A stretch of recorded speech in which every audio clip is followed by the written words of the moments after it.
in each circle, the amount of investment, the density of the network, the amount of work that is required probably will not allow more than that number of players. Also the spectrum, the frequency, it's very important that for enabling Digital India we get enough spectrum, and you cannot slice it into too many slices. So I tend to agree with him. I don't know if it's 5 nationwide or 5 in each circle, and they could be different, but probably 4 or 5 is the right number. Would M&A be something that Vodafone would look at in India, permitting all the sort of guidelines that you will need to comply with?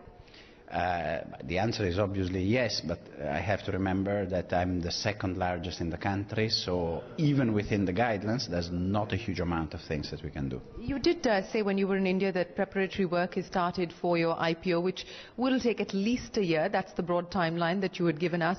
Where are things currently as far as the preparatory work for the IPO concerned? Well, I was in India 2 weeks ago, so we are 11 months and 15 days away. No, I mean, we are just exploring the possibility. The complexity is high. There's still a spectrum auction coming in the first part of the new year. So we are exploring and preparing the work. We said that we think that in 1 year time we could be prepared. In terms of incremental capex, what can we expect? Because 4G is now sort of going to be a reality for you as well by the end of the year. What will that mean? You do about 8,500 crore rupees annually, so how much more are we likely to see you invest in India?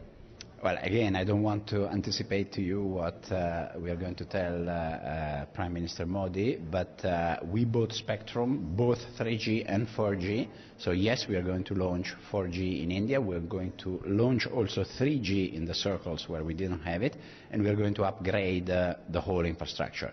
So as I said, it's a big commitment to India. My final question to you, the tax issue continues to be unresolved. My understanding is that the government is looking at ways to try and resolve it. Has there been any progress? Because the Vodafone matter is in arbitration. Is this something that you think will be brought up in the course of the discussions while the Prime Minister is here? No, I don't think arbitration is a matter at Prime Minister level. We have an arbitration. We also, I said when I was in India, we have a good relationship with the government. Let's remember that the retrospective taxation issue comes from the past. So we all have to work on resolving problems, and I think over time we will also put this one behind us over time. What would your expectation be in terms of tangible outcomes at the end of this visit, both for UK as well as India? There's been a lot of talk on building on this partnership, but what would you expect at the end of this visit? I would expect that Prime Minister Modi will probably go back with a lot of commitments, a lot of enthusiasm, more. I mean, if I look at FDI, foreign direct investment in India, it's actually going up nicely. So the country is opening itself. I expect that Prime Minister Modi will go back with more projects, more collaboration, and quite frankly also more opportunities for the Indian companies. I think I'm a great fan of the Indian business community. I think it's the right time also to see the flow going the other way. More Indian export of intelligence, export of talent, export of work. So it will be a good trip on both these dimensions. One final question as far as the regulatory environment is concerned, and I know that you continue to be in conversation with the TRAI on the call drop issue at this point in time. The COI says that it could impact telcos to the tune of 54,000 crore rupees annually if that order were to be implemented, and at this point in time the order stands. How much of a setback will it be if there is no breakthrough with the regulator on compensating customers for call drops? I think I and Vodafone have always been pragmatic and people who want to bridge solutions. I think some of these problems, quite frankly, are not generated by us, are generated by municipalities who are taking sites down. Some problems have already been improved. I mean, I was talking to my Indian colleague yesterday who was telling me that actually Delhi has improved already quite a bit.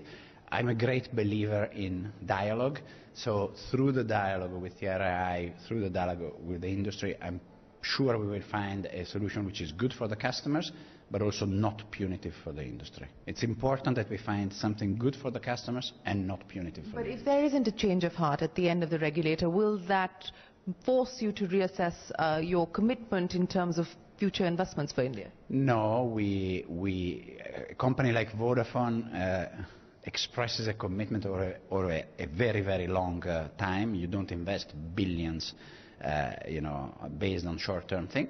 But I think fairness also has to prevail. So as I said, it's correct to give some compensation to the customers, but it would be wrong to go at the excess of punitive conditions for something that is not completely the responsibility of the operators.